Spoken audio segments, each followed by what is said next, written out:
K7 eats. මම මේ සඳහා ග්‍රෑම් 425 සැමන් ටින් එකකින් භාගයක් අරන් තියෙනවා.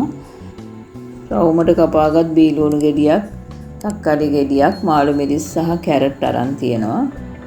තව බීලුණු ගෙඩියක් මේ වගේ පොඩියට කපා ගන්න. මිරිස් කරල් 2-3ක් දිග අතර කපා ගන්න. ගම්බිරිස් තේ හැඳි 2ක්, කහ කුඩු තේ හැඳි 1ක්, ලුණු කුඩු තේ හැඳි 1/4ක්, කුඩු කරගත් අබ්බ තේ හැඳි 1ක් සහ කරද මුංගු කරාබු නැටි ස්වල්පයක් මේ ආකාරයට කුඩු කරලා අරන් තියෙනවා. කුරුඳුපොතු ස්වල්පයක්, රම්පා කරපිංචක්, තලාගත් ඉඟුරු සුදුරුණු අරගත්තා. වතුර මේස හැඳි 3ක් පමණ, විනාගිරි තේ හැඳි 2ක්. භාජනයක් ලිපේ තියලා අපි පොල් තෙල් මේස හැඳි 3ක් එකතු කරගෙන ඒක රත් වෙන්න දෙනවා.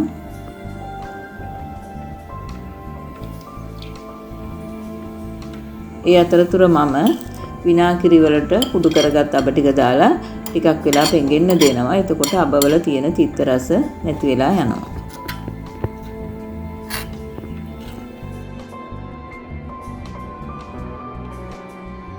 රත් වූ තෙලට කරපිංච, රම්පා, කුරුඳුපොතු, තලාගත් ඉඟුරු සුදුරුණු එකතු කරලා ටිකක් බැදෙන්න දෙන්න.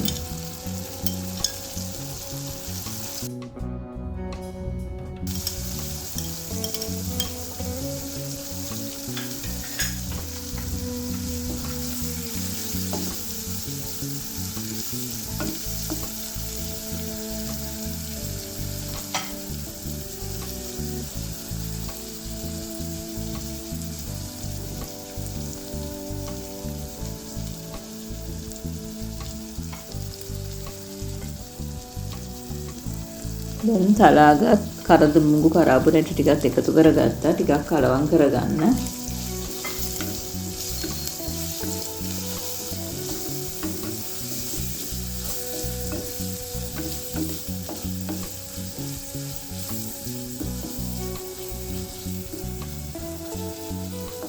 මේ වෙලාවේදී පොඩියට කපාගත් බීලුණු ටික එකතු කරගෙන ටිකක් බැදෙන්න හරින්න.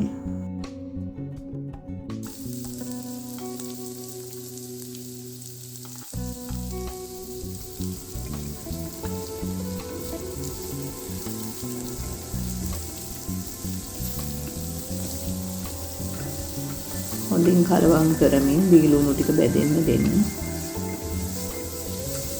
මේ වෙලාවේදී කපාගත් අමු මිරිස් ටික එකතු කර ගන්නවා. ඒකට ටික වෙලාවක් බැද ගන්නවා.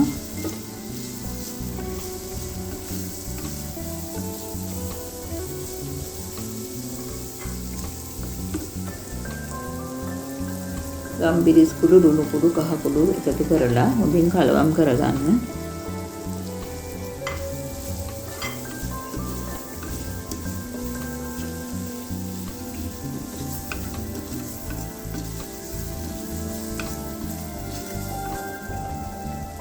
අබ සහ විනාගිරි මිශ්‍රණය එකතු කරගන්න.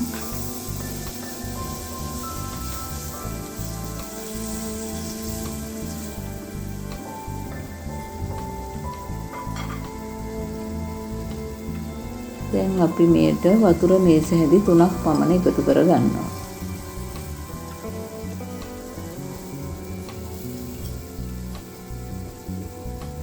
කැරට්, මාළු මිරිස්, තක්කාලි සහ සැමන් ටික එකතු කරලා හොඳින් කලවම් කරලා මේක විනාඩි 5ක් විතර වහලා තම්බ ගන්නවා. මේ ටික වේලාවක් මද ගින්දරේ වැදුනට පස්සේ රස අනුව ලුණු එකතු කරගන්න. අපි කලිනුත් ලුණු එකතු කරා. ලුණු මදි නිසා තමයි මම නැවත එකතු කරගත්තේ.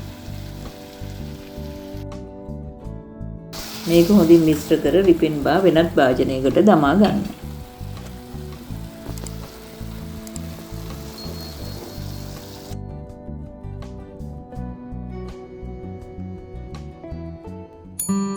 K7 eats.